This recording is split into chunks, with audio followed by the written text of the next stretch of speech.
Welcome to Seriously It's Not Therapy, where we take turns to ask each other deep and quite purposeful questions. And for those who listen each time, you'll know that one of us leads this, and it's my turn this week. So, Tanya, I gave her a little two-syllable question about what we're going to, word about what we're going to talk about, but that's it. So, before we get into it, though, Tanya, I wanted to share some feedback, and you may have seen it too. And the feedback came from a listener who said that she's so enjoying the podcast because she feels like she's listening in actually to a conversation between two friends. What do you think about that? I love that because that was why we started this podcast. We were having Exactly. these awesome conversations. We were doing cards. We were, talking through whatever we were talking through. And that's where the idea of the podcast came about. It is like two friends talking things through. So I love that. I love that she shared that. That's awesome. Thank you. I know, and thank you so much. You know who you are. It means a lot that you took the time to type that comment. And I think what's actually prompted our topic for me this time is I was at a HR conference this week, and one of our speakers spoke about, health and well-being, and it's a field that we've both done a lot of practice and work in over a number of years, but I always love listening to speakers and always learn something new, always get a lot of reminders. But what it got me thinking about is this whole idea of self-care and how I feel that self-care at a level seems to have become a bit about like a spa day, like a brand. Mm, mm, Um, mm, the self-care is something that is a luxury that we wait until we've got time for. But mm. you and I both know that self-care is, you don't want to wait to look after your health. Yeah. It's an everyday, probably sometimes something that's quite unseen, Mm, that keeps us functioning, mentally, physically, emotionally. So I mm. think it's something that's really important, and I wanted to dig deep into some of the self-care topics this time because I'm mindful that we've got a lot of knowledge, but we're not necessarily specialists in No, certain no. things. So, Tanya, I picked three parts of self-care that I would like to focus on, that I'm going to engage with you in conversation. And they are our thoughts and thinking and how that contributes to our how we feel, our self-care, our well-being, our health. I also wanted to talk about massage because I was sitting next to someone a while ago who mentioned the health benefits of having a regular massage, and I just happened to be doing it but didn't realize how Mm, beneficial it was to me. So I yes, did a little yeah, search and got a few facts for us on that. And the yes. other thing that's really vital is sleep. Yeah, I'm not the best at that one. Oh, you might be after this, but I Yes. thought let's just leave nutrition and movement to, the Mm, experts in those areas, not because they're not important, they're just not necessarily our space. So mm, if I started with thoughts and the mind, mm, mm, and our thoughts have so much power even when it comes to shaping our health. mm. What are your thoughts if I said, are we underestimating the way mindset influences our well-being? I'm going to leave it really broad, actually. Jump in. Let's have a Oh my conversation. God, yes. My God, yes. And to be honest, I think I was really fortunate that my mother, when we were growing up as kids, my mother was ahead of the game. She was telling us things that is now coming out in neuroscience. And Wow. it from a really young age. So her influence came from, her best friend that she spent a lot of time with, that family growing up. And they were, a bit, I guess, considered a bit hippie-ish, that they grew all their own vegetables. It was all about organic vegetables. So my mother had this passion for nutrition and organic veggies before it was trendy. I'm talking Mm. about back in the 70s, the 80s. There wasn't this, it wasn't trendy at all Mhm. to be wanting organic vegetables, but that's how she brought us up. And she was also really clear on that link between what we ate and our body and the impact in our body. And when people would get sick, and people would respond going, oh, it must be genetics, that poor person, it's this, it's that. And my mother was really, really clear on that link between nutrition, the thoughts in our mind, where we store emotion in our body, and the impact on our health. So I grew up with my mum talking about all of those things before people even started writing about it and talking about it.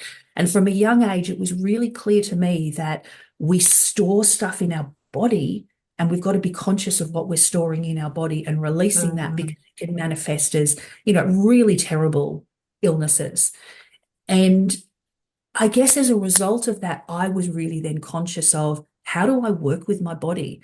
What do I need to do to make sure that I'm managing my emotions so it's not sitting in my body somewhere? And this is before we knew that, there's this link between our skin and our brain. It comes from the same embryonic tissue. So when Wow. someone touches you, your nervous system listens to that. So all these aspects of neuroscience that we know now, I didn't know, but I knew I had to look after myself. So growing up, I knew I'd have to go get a massage, or like, I love acupuncture. I'd go and get acupuncture, Mm. things like that. Yeah. Yeah. Wow. I actually didn't know that about you. I don't think I knew that about you, that My mum is story about your awesome. mum. And if you're listening, mum, you are freaking awesome. And it's funny because, I think about my Hi. dad was always in the garden. We had a quarter acre section, and I think a quarter of that down the back was garden. And he still Yes. today is Yeah. always in the garden. That's Yeah. amazing. Yeah. Wow. And, It's so interesting. Yeah. the thoughts piece, I mean, I didn't come across the thoughts piece until much, much later in life. And Mm. I hadn't thought of this when I thought of this topic. But so I'm a EFT therapist, emotional freedom technique, which is tapping for people Mm. who are unaware. And I only got my accreditation, oh, maybe 5 or 6 years ago, but I had been trained to use it since 2007. And back then we were doing a lot of work with people who were terminally ill, and it was a big time in life. It was such a privilege. But when you mentioned kind of what we knew before we knew, if that makes sense, Yes. Yes. I remember, and this was such a poignant learning for me, working with a comedian who had cancer and was terminal, and Mm. we were working with EFT to, one, see if we could help with pain. But incredibly, what came through is that he took himself too seriously, Interesting. and he Mm. really struggled to let go and just step into the joy of his own Yeah. life. And here he is, a comedian injecting joy into everyone else's life.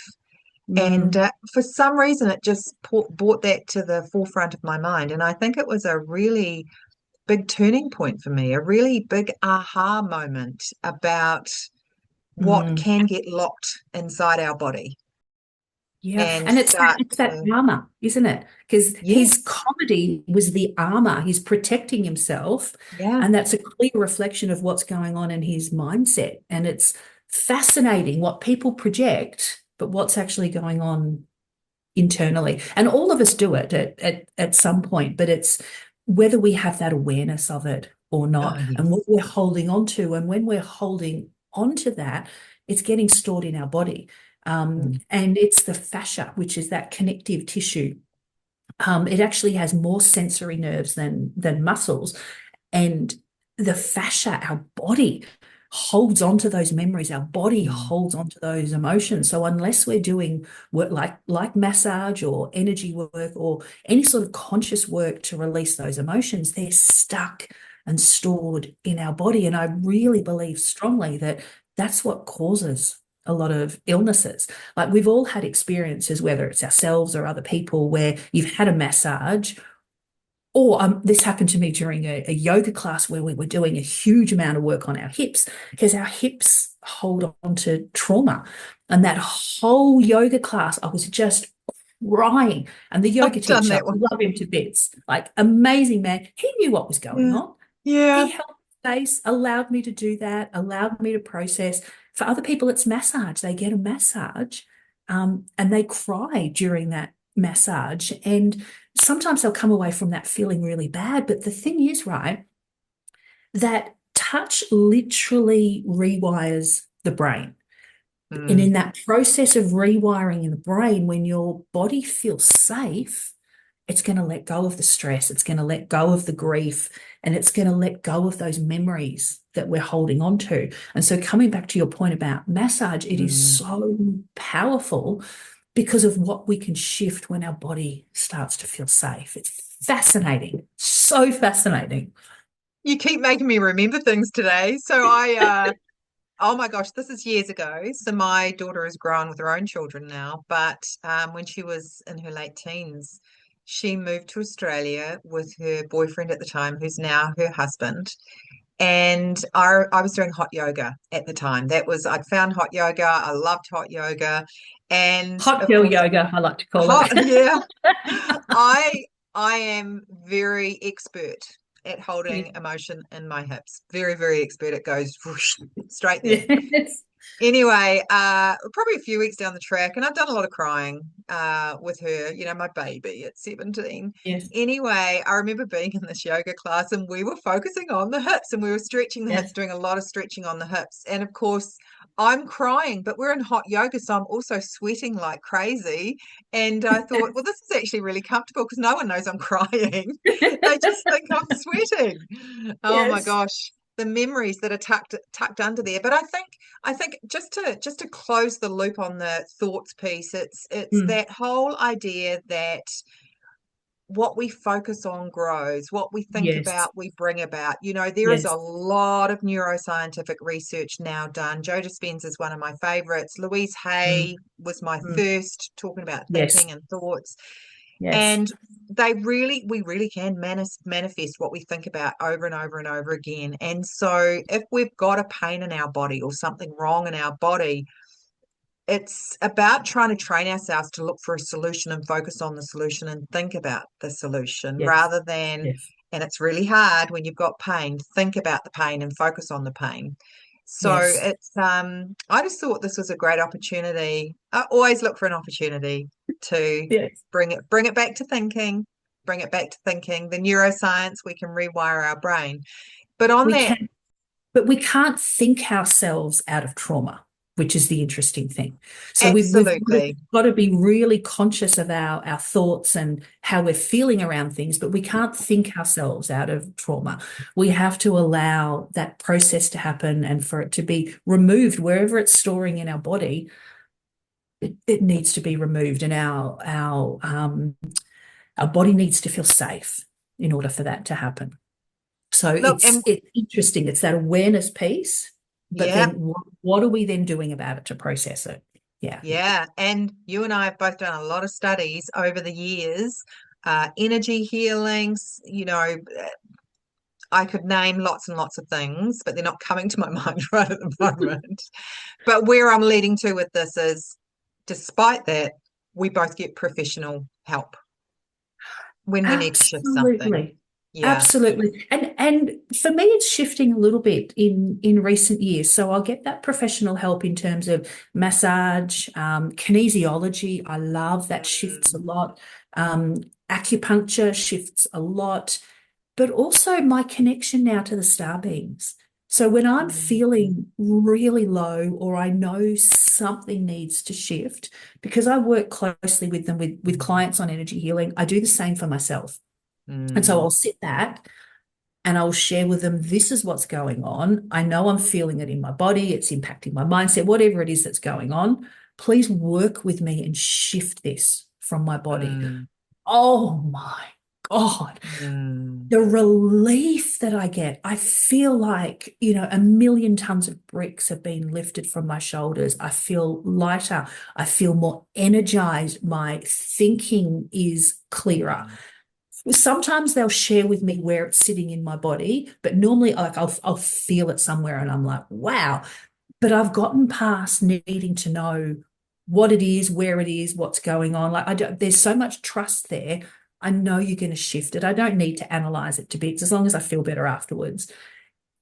And so I do that quite regularly. So that's like in terms of self-care, that's something that I Mm, do. Normally, you know, several times a week. Particularly if I know that my energy, maybe my energy's low, I need to boost my energy, whatever it is I need to work on. And it doesn't have to take hours to do it. Sometimes I might only have 15, 20 minutes. Other times I'll have, you know, half an hour, 40 minutes, but I'll sit there, they will take over.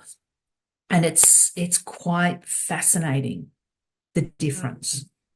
And that makes me think too, for anyone listening who doesn't feel that they have that capability, we all do, firstly. However, we had some sadness in our family over the last few weeks, and with the loss of a nephew and a grandson, and it was really quite incredibly sad, not quite. Yes.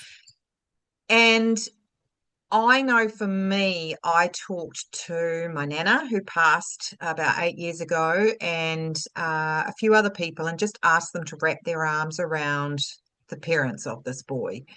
Yeah. And, we can all do that without having to feel what's going on. Mm. Like there's so much, we have a group, we have a team around us who are there to help Yeah. us. So, that thing that you're sharing, Tanya, about, getting in some help to shift some pain, even if all you're doing is asking for that, it will arrive. And It will. It yeah, so will. there's lots we can do. If I go into the massage, I just want to bring up for myself, because I did a little bit of searching, and it's stuff we know, but I just want to get my words right, because this whole idea of massage being indulgent is a myth, and it Mm. helps Yes. it helps us so much. Yes. And it activates the parasympathetic nervous system. So Mm. people, it's settling the fight flight, it's helping to lower the cholesterol, reduce your heart rate, Yes. and also increases our serotonin, our dopamine. We've talked about those lots. So our brain chemicals that are linked to our mood, to being calm, to emotional balance.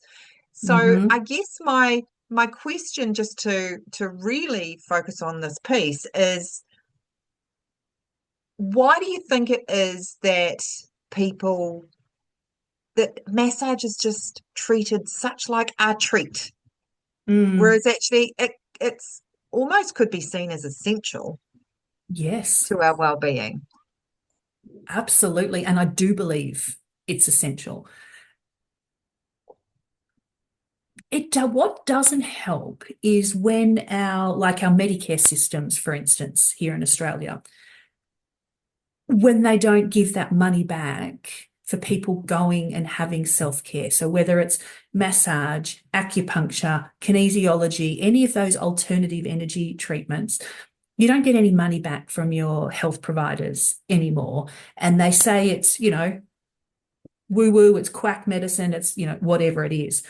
That doesn't help Mm, because it puts the wrong beliefs out there that A, it's not helping, but also that it is indulgent. mm, Because in their mind, there's no science behind it, and they're not understanding that link between neuroscience and touch. And the ability for massage, like I mentioned before, touch literally rewires the brain because when your body feels safe, it then starts creating new, healthier neural pathways, which is neuroplasticity in action. mm. And if people don't understand that, they think a massage is, oh, we've got some lovely hot stones, we've got some nice hot oil. And yes, relaxing massages feel amazing, but people aren't understanding the impact of that, which Yeah, which I and it's find quite sad. Yeah. Yeah. definitely worth prioritizing some Mm. of your I don't know, your monthly fund to get regular massages. I'm having one tomorrow, and as you know, I've been really, really busy, and we've had this family event happen. And Mm. I booked, but interestingly, even I went to book an hour and a half because I've had an hour and a half massage a couple of times, and you can't beat it. And Yes. I only booked an hour, so I got a little bit stingy with my money. But given that I hold emotion in my hips, I'm feeling it at the moment. And but there's more. I mean, it's the lymph system and what it does there. I mean, I'm not a scientist and I'm not going to try, I'm not a biologist, I'm not going to try and explain it. But, you're a friend of mine. I talk to you about what's going on in my life. So tell me what you think will be the benefits of me actually prioritizing my well-being and having that massage tomorrow. What comes to mind? Oh, absolutely. You are going to think 10 times more clearly because you've had time to switch off, time to disengage, to disconnect from everything. And we get out of our head. So when we go and have body treatments, we're more in our body, we're more grounded. Mm, So that link between being in our head and overthinking things and not being able to step back and see the big picture, as soon as we get back in our body and we get grounded again, oh my God, it shifts our perspective so much. That's what impacts our mindset. mm, We need to mm, take that shift backwards, apart from all the benefits that we've spoken about already that massage has on the body. But the shift in our mindset, the shift in our thinking, that's what impacts our well-being so, so much.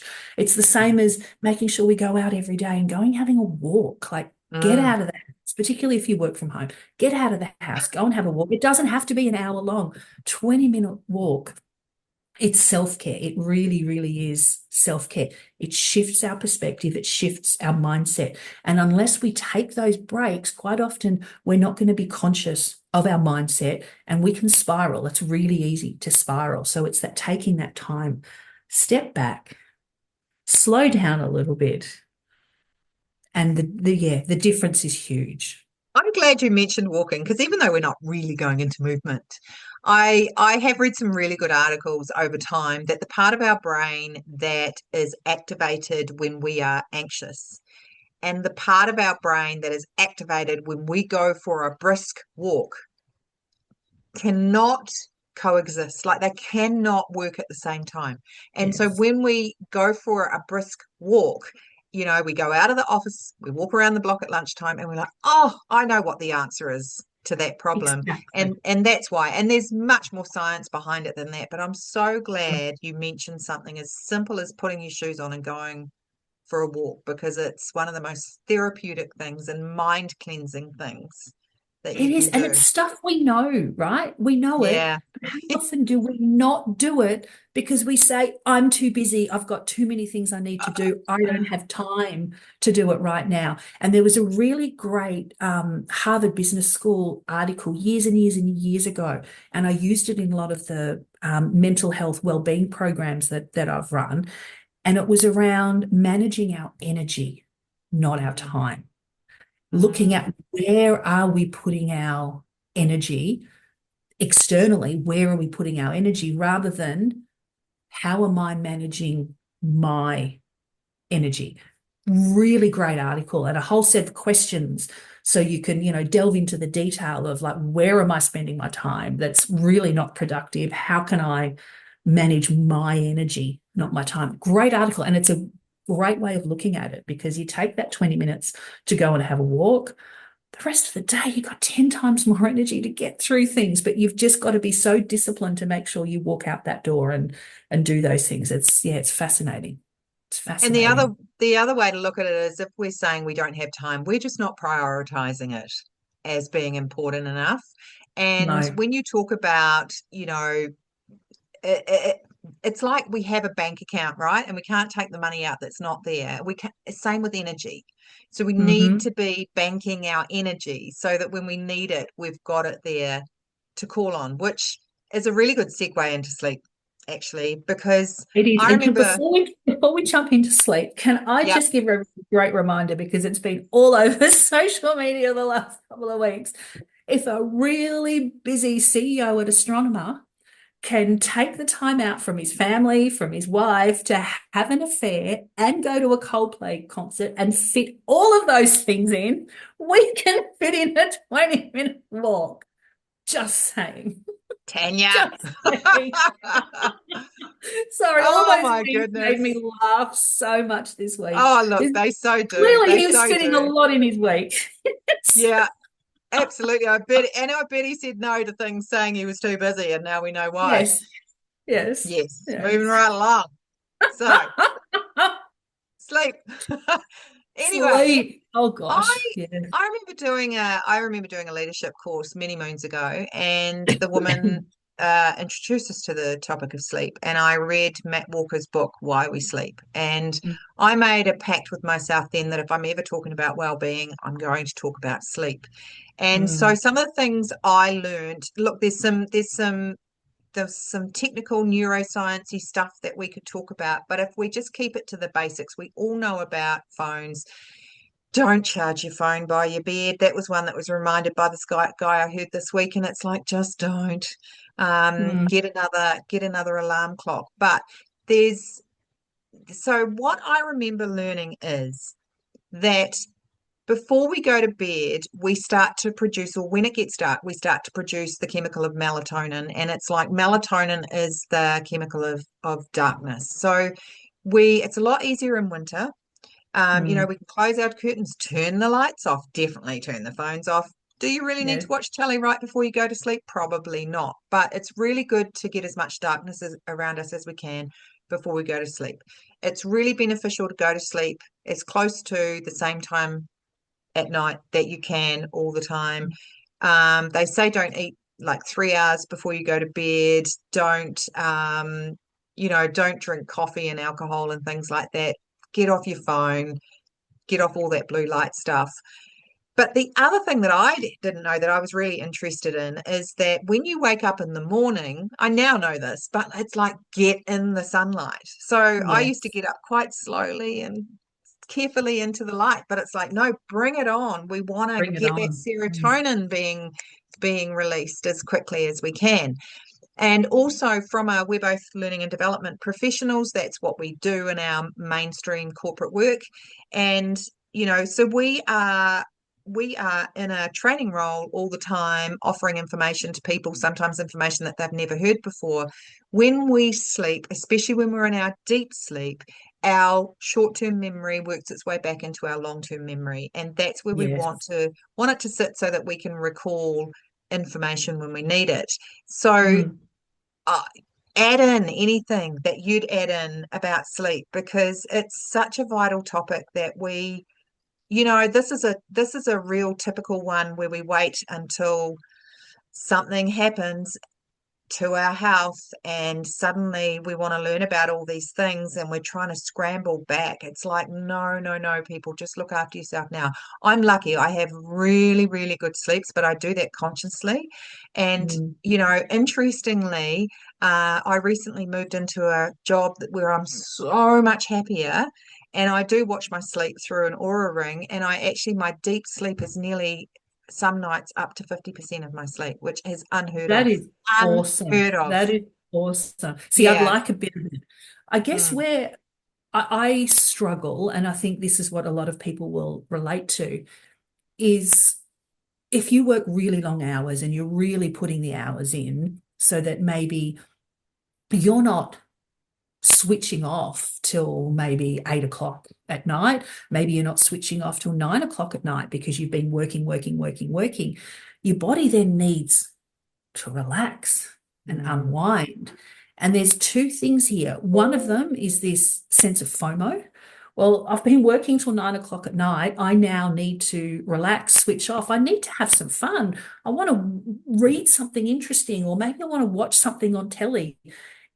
And that then extends and extends and extends, and you end up going to bed late. And then, we all know the impact of going to bed late. Mm.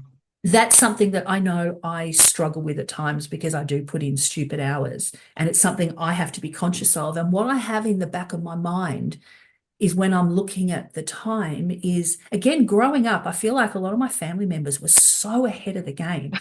And my grandmother, my mum's mum, always told us growing up, every hour of sleep you get before, is it before midnight? Every hour you get of sleep before midnight is the equivalent of 2 hours after midnight. Something like Oh, that. I got that right? Yeah, because if you go to bed at after midnight, you don't get that same quality of sleep. But say you go to bed at 10 o'clock, that 2 hour window between 10 and 12 is like 4 hours between 12 and say 4 a.m.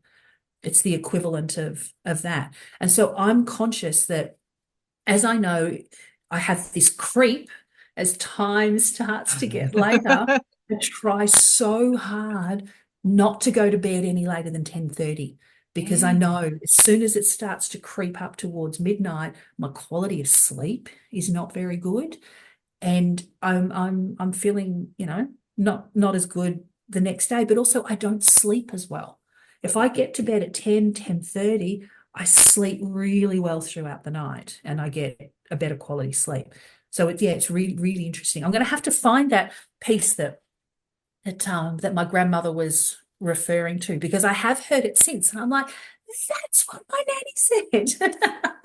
Well, it's really interesting because I've never heard that, but I would absolutely go, yes, that's true. Because if I go to sleep late, even if I sleep in, which I'm not very good at sleeping in, but even if I do sleep in, I still feel really, really groggy Yeah, when I yeah. get up. And I would say there's absolute truth in that.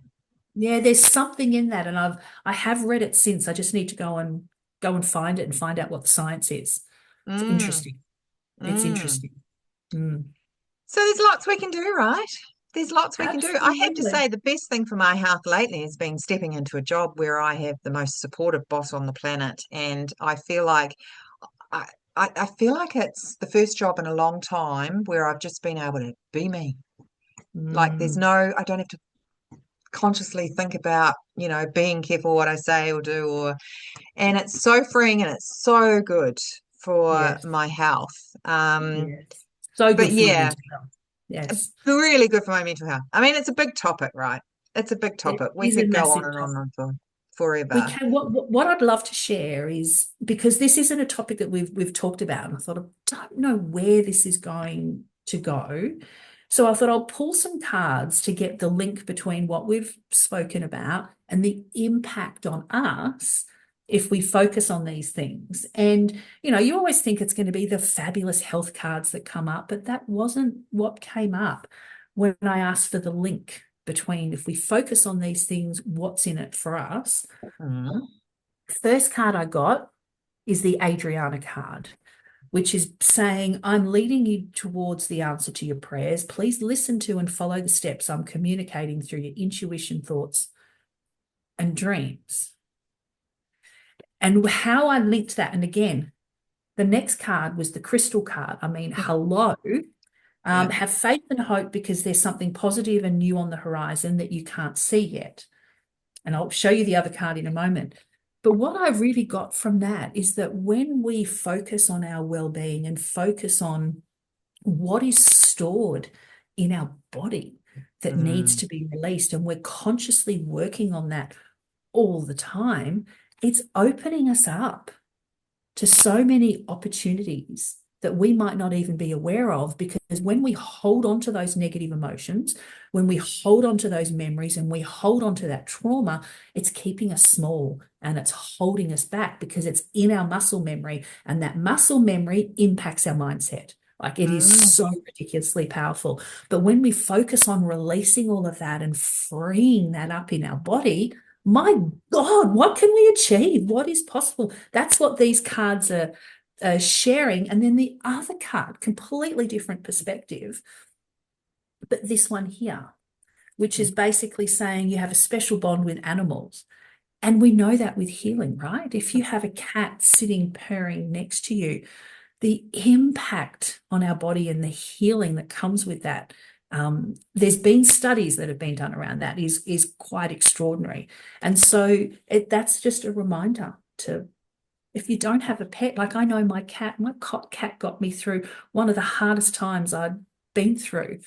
Um, get a cat. Get a Oh dog, my get a gosh. pet. Maybe we should Yes. do a podcast on your crazy cat princess. But I just did a card while we were doing Yep. that. But before I talk about that, it makes me think of our friend Maz, who has a dog, and her dog's Yes. name's Kevin. And I have to say, whenever I visit, and Kevin has just warmed to me, I'm so blessed. And he'll run up and he's wagging his tail, and it's joy. And I interestingly, the card that I found is decision Oh, yes. decisions. And so I thought, what a great place to wrap Mm, up this podcast, people, because reality is everything we're talking about is a mm. choice. Is, And yes. and it's up to me, it's up to you, it's up to anyone to choose what you're going to do to look after your well-being today. And we're absolutely worth it. And life is short, as we unfortunately Yep. found out a few weeks ago when we lost our 31-year-old nephew and grandson and cousin. Mm. So it's like I just want to leave it with us all to make a better choice. Make a better choice. Absolutely. What decisions can we make and follow through on this weekend that's going to help our health, our well-being, our mindset, whatever is stored in our body? We can make a choice Yeah, this weekend to do something about it. yeah, So I'm going to commit absolutely. to, I know it's, oh, looks like the rain is starting to clear. It's raining in Sydney here lots. I'm going to get out and have a really fabulous walk because I haven't gotten out enough this week, and I'm very conscious of that. It's been raining so much. And I'm going to push myself to get to the gym as well, because I've been a bit Oh, slack with that as well. So I'm getting to the gym, I'm going to have a walk, and it's a normal weekend thing, I will connect in with, oh God, I can feel their energy coming through already as I mentioned them, the star beings, to do some beautiful energy work and clearing. I love that. Well, I've been for a 1.5 hour walk to watch my grandson play rugby this morning, and I've already Nice. lined up to go to the gym with my sister tomorrow morning, and we do it on purpose so that neither of us opts out. Love it. But yeah, have a wonderful few weeks ahead, my friend, and I'm You looking forward to too, and seeing you what. take care. Sending you so much love. I know you've got a lot Oh, on you. thank you, thank you, thank you. So I look forward to seeing what you have for us next time. Will do. Will do. Love All you, right, darling. bye. Bye.